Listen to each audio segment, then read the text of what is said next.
Hi, and welcome back to our podcast. Last week we talked about how to prepare for a detox or a cleanse. And so this week we're going to talk more about cleansing methods, different tools and things that you can use to help enhance your detox, to help it be more effective. I know for me, I like using different things like tongue cleansing, dry skin brushing, um, castor oil packs, as well as the herbs that we talk about. Did I say tongue cleansers? Tongue But we can cleanser, even yeah. talk about oil pulling and Yeah. things like that. So where would you like to start? Let's talk about oil pulling. That's kind of a hot topic, I think. It's an Ayurvedic technique. Mhm.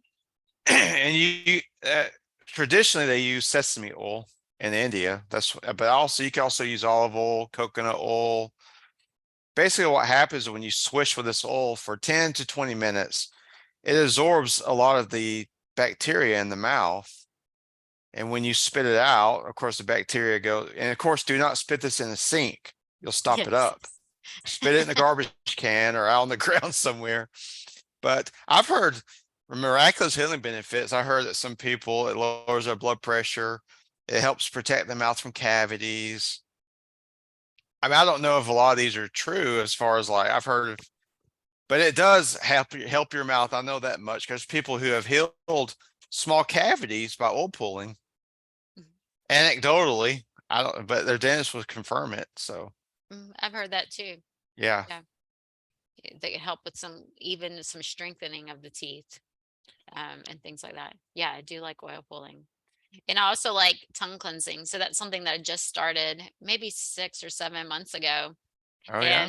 And so I don't have problems with taste, but I've heard that sometimes people, as they get older, they lose the sensitivity in their taste buds. And the oil, I should have, well, I forgot we're on a podcast, you can't see. um, but you just put it on your tongue at the back of the base of your tongue, and you just pull it forward, and then you rinse it off. But it can be kind of gross, with all your Yeah. scraping off the surface of your tongue. We don't think about things as building up on your tongue. We actually don't talk much about the tongue. I heard, was it Dr. Joel Kahn, maybe? No, might have been Dr. William Lee. I don't remember. They were talking about how your tongue absorbs fat first.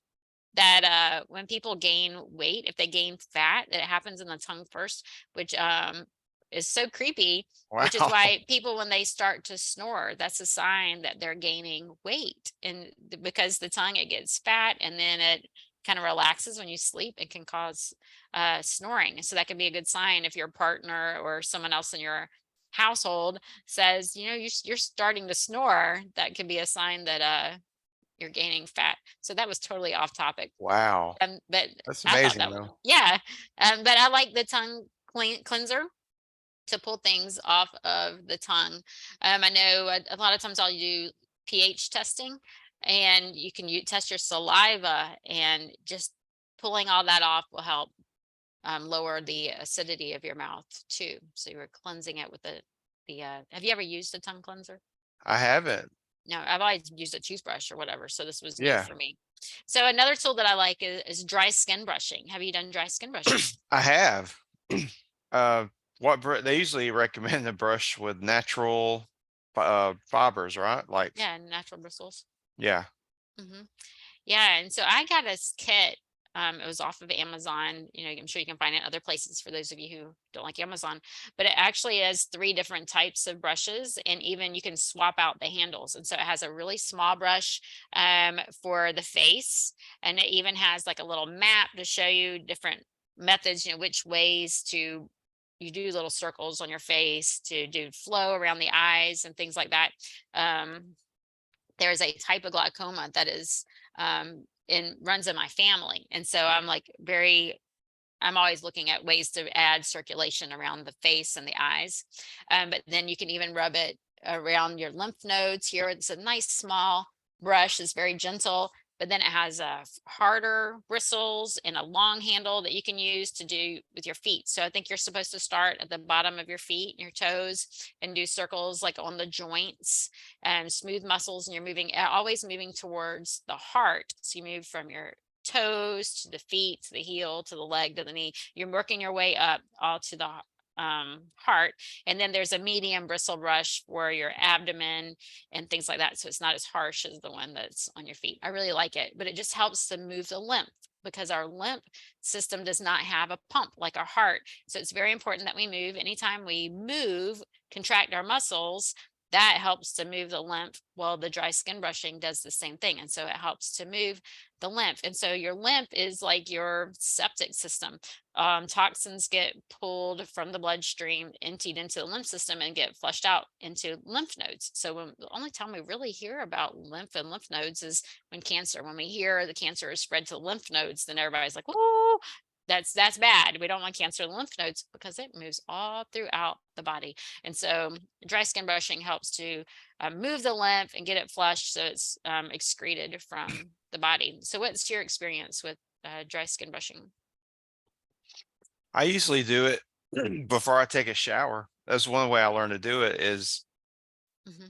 go ahead and go through your dry skin brushing and then do some hot and cold therapy while you're in the shower because hot and cold therapy increases blood flow and it also helps me the lymphatic system because like Jennifer's saying is the lymphatic system is one of the most neglected systems. A medical doctor will never talk about it.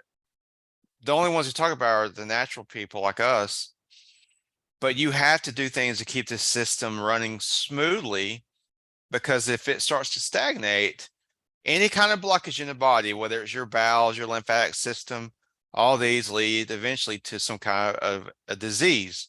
So anyway, back to my story, I'll do maybe a 10-minute dry skin brush and take a hot shower and then end the shower with a little bit of cold water. And I always do it when I'm doing cleanses too. If I'm doing a juice cleanse or raw food, whatever. But yeah, Hmm. it's important. I think so too. I'm so glad you talked about the hot and cold therapy. I think that that's something that is really growing in popularity right now. More people are hearing more and more about it, but it's something that Dr. Christopher talked a lot about, and Dr. Schultz too. That it's like a pumping action. The Hmm. hot, your blood flows to the surface. The cold, your blood draws away from the surface. Turn the hot back on, it goes back to the surface. And so it's great if you have wounds or inflammation somewhere, you can do it in that particular area, or in the shower. It's great too. I think I even heard Dr. Tom O'Brien talk about it, doing it on the top of your head to get circulation to the brain. It might not have been Dr. O'Brien. I'm thinking that's who it was. But and Dr. Schultz said, if it's breast cancer, hot and cold Yeah. therapy on the breast. And so anytime you can do that, I've heard is Dr. Barbara O'Brien. Have you heard her? She Oh, has a lot of the videos. herbalist. O'Neill, Yeah, yeah, Barbara yeah. O'Neill. Yeah. Yes, yes, she talks a lot about that too. They drop do a hot therapy and then they dive into a cold lake or something Yeah. like that just to help with the blood flow. But I completely forgot about that as part of a cleansing system. So I'm so glad It, that you brought that up. it used Um, to be very popular. yes, yes. So something else that I really like are castor oil packs. I Yeah. love castor oil packs. And so Dr. Christopher talked about it with the flannel, using it anywhere you have inflammation, and even sore joints and things like that. But I love it during a cleanse. Number one, I will put it on the lower abdomen to help open up the eliminatory pathways to make sure that things are moving out. It just helps to draw to help with elimination. But then during a cleanse, I like to do one day over the liver to help pull things from the liver, and then the next day over the colon, just to make sure those things are moving out appropriately. Yeah, castor packs are very effective. I had a client that was having gallbladder trouble, gall pains, and she called me one night and said, try a castor oil pack. She called me back 30 minutes later. It's like, it took the pain away. I was like, told you. Yeah, that's great. It helps to relieve stagnation. It's another, like if you have stagnation in the liver, it helps to loosen that up. So Yes. Yeah. And some people wear theirs at night. I actually have an affiliate link with Queen of Thrones. I love Queen of Thrones. Theirs is a cold pressed organic. castor oil in a dark glass bottle. So, you know, it hasn't been, if it's heat treated at all, then you have rancid oil. You don't want to deal with rancid Yeah. oil. But they also have a pack that protects your clothing as well, because it can Oh, get wow. messy with the flannel and the plastic. So I really like that. And they have loads of videos too. So for those of you who want to learn more about castor oil, Queen of Thrones is a great resource. You can use my link. You don't have to use my link if to learn more about castor oil packs, but I do love them. And so people will hesitate with that as well, because I'll tell them to put them on their lower abdomen and they're afraid that they'll have to go to the bathroom right away. But it's very safe and very gentle. Yeah. Yeah, it's a, and you can wear it anytime.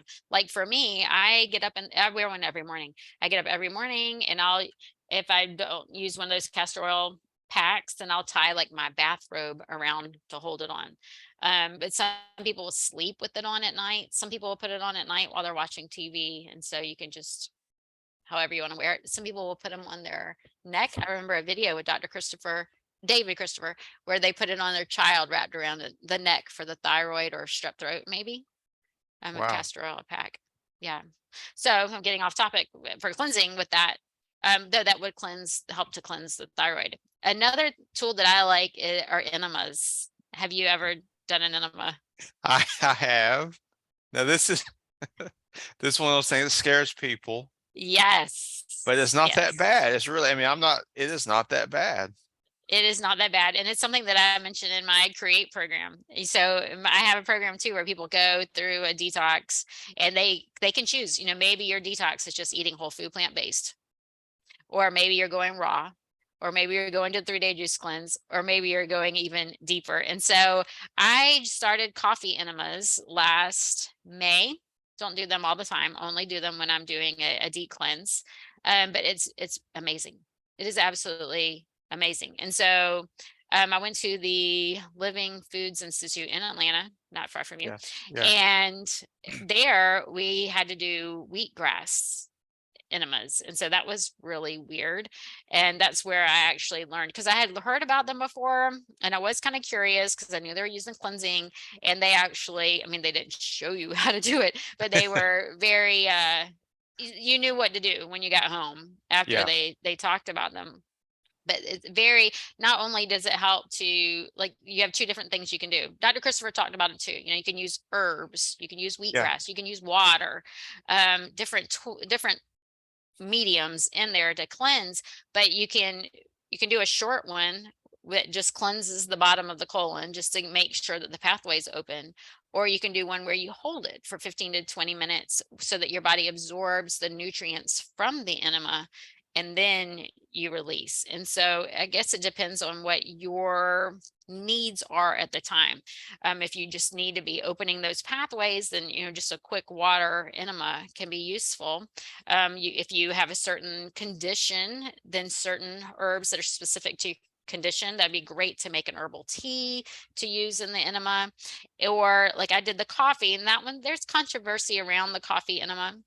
But something about that pathway activates the liver to create glutathione, which is an antioxidant that is specific to the liver. It's wonderful for aiding and healing the liver. And so coffee enemas help with that. Now, our disclaimer: we are not medical providers.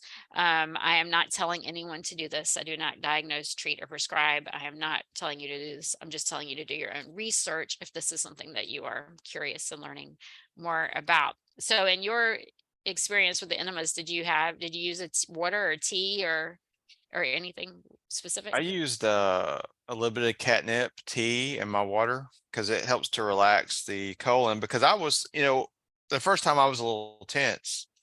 Hmm. And if you are tense about it, I recommend adding things like catnip or chamomile or even a little bit of lobelia, and it helps to relax your colon when it goes in. Yes, I And it love helps, those. yeah, it helps with cramps. Hmm. But that's what I use. I like to use a little bit of herbal tea like that. So, and I have one of those bags, you actually can hang it up as a gravity bag. Hmm. That way you can kind of administer it yourself. And there's a lot of I think there's another one you can do, like you buy it for your toilet and it sits on your toilet and you can do the enema while you're on the toilet, so you can do it all by yourself. I mean, you could do it by that way. You don't have to get up when you have to expel. You can just. I can't Mhm. think. It's like maybe it's called a Kalima board. I think it's called Oh, Kalima. yeah, I've heard of that. I haven't seen one. Yeah, yeah. To Mhm. make it easier, but I mean, you can do them by yourself. Pretty. It's kind of. Mhm. I had my wife help me because we were both doing them at the time. We were Mhm. doing the Incurables program just to really give it a test run because I don't like to recommend anything unless I've done it, you know? Exactly. Yeah, I have to do it myself before I recommend it for somebody else. Yeah, Yeah, yeah. I've always done mine myself. Um, I have a stainless steel bucket for mine that you hang on like the shower head. yeah. And the problem with that is I love that it's stainless steel. You can't see the levels. And Uh, so, you just have to administer as much as you think you yeah, need, and then you can get up and check and look, or you can just lay there. Like I lay in the tub like backwards, like my head down towards the drain. And I lay on my right side. I'll lay on the left side to fill up. Then I'll lay on my back and massage the stomach to get it all yeah, moving. I'll go counterclockwise on my stomach. And then I'll lay on the right side and just practice deep breathing and relaxation to hold it. Now, I do a short enema first, and then I'll do a longer one. So I do a short one first yeah, to eliminate, make sure everything's out, and then I'll do a longer one just to help absorb the nutrients yeah. that way. So that may be a lot more information than anybody needed to know. But we're talking about tools for cleansing. So just pick the ones that suit you, that feel right to you. Now, every time I go through a cleanse, I do like to do a seasonal cleanse. I do add a new tool. So these aren't things that I've done every single time. It's just different tools that I've tried, just to make sure that I know what I'm talking about when I am talking to a client so that they feel comfortable using these tools too. So I was trying to think, what have we left off? Well, I like deep breathing. Deep breathing helps move the lymphatic system. Yes, yes, Like 10 minutes a day, just relax and breathe in through your nose, exhale through your mouth. yes. Yeah, we have to rest and repair. Your Yep. body repairs when you are resting. And so good sleep, don't over exercise while you're going through a cleanse. Give your body time to rest and Yes. repair. Good sleep hygiene is very important. I think it's an important thing that you just said. Like I've had people on a juice cleanse and they want to still exercise really hard. That's very stressful because you don't have, and I mean, you're really, when you're on a cleanse, you do not have the energy you have when you're on solid food. I don't care what anybody says. Some people will tell you you'll have more energy on a juice fast. I don't. I don't know about you. I don't either. I don't either. So And when it was something we didn't talk about, some of the effects. So like I just started mine today, day one. I'm happy, feel good, right? yeah. Tomorrow I'm probably gonna be cranky. Oh yeah. Tomorrow I'll be cranky, I'll be tired. Day three is when the enzymes start to build up in your body. We haven't really talked about the science behind it. So but day three, I'll get over a hump. And so Yeah. once I get through day three, then I'm like, oh, I could do this forever. Maybe Hmm. not, but but you feel a lot better. For me, I love food. I love chewing. And so by the time I get to day three, I'm like, I want some food. Give me something to chew. And so that's just how I am. And it's not because my body needs it. It's just me and the way I am. I love food. So Well, here's one tip. You can actually freeze some of your juice like a popsicle and you mm, can eat it and it kind of helps, hmm. But Okay. yeah, I'm with you. A lot of people after a few days on a liquid diet, they're like, ah, I want to chew something. Yes. yeah. Or they want Yes. something warm. Yeah, But yeah, well, like the broth. yeah, Exactly. the broth. Yes. Yes. And then coming out of the cleanse, we didn't talk about this, but I think it's very important Oh to yeah, be gentle. Start with soups. Don't yes. don't finish your cleanse going to Dairy Queen. Oh God, no. Just don't do it. Don't undo all the hard work you just did A, B, that's going to make you really sick. I mean, you'll be Hmm. shocked at how, when you add those foods back in, the inflammatory foods, how they affect you. And they were affecting you that way before. You just kind of got numb to it. And now you're going to Yep. be a little bit more sensitive to it. And so, does that mean don't do the cleanse? No, you don't want to be eating those inflammatory foods. And so, start with fruits. Fruits are very gentle, even though they have a lot of fiber. Start with your fruits and broths and soups, and then add in some salads and more whole foods from there. So people think that when we eat the way that we eat, that all we do is eat salads all day, but that's not the truth. Yeah. If you follow me, you'll see I eat pretty gourmet, raw vegan. Hmm. I love food. I love being creative in the kitchen. I know that's not right for everybody, but don't think that you're going to be stuck just eating lettuce and tomatoes. Yeah, God, no, I No, couldn't stick to that either. no, and it's not healthy. No, I mean, No. I might have a couple of vitamins and minerals in there, but not a complete profile. So you need to make sure that you are eating all the different things. I love Dr. Greger's Oh Daily yeah. Dozen. If you are just starting on a plant-based diet and want to make sure you're getting all the nutrients you need, go to nutritionfacts.org or download Dr. Greger's app. The Dirty Dozen app is fabulous.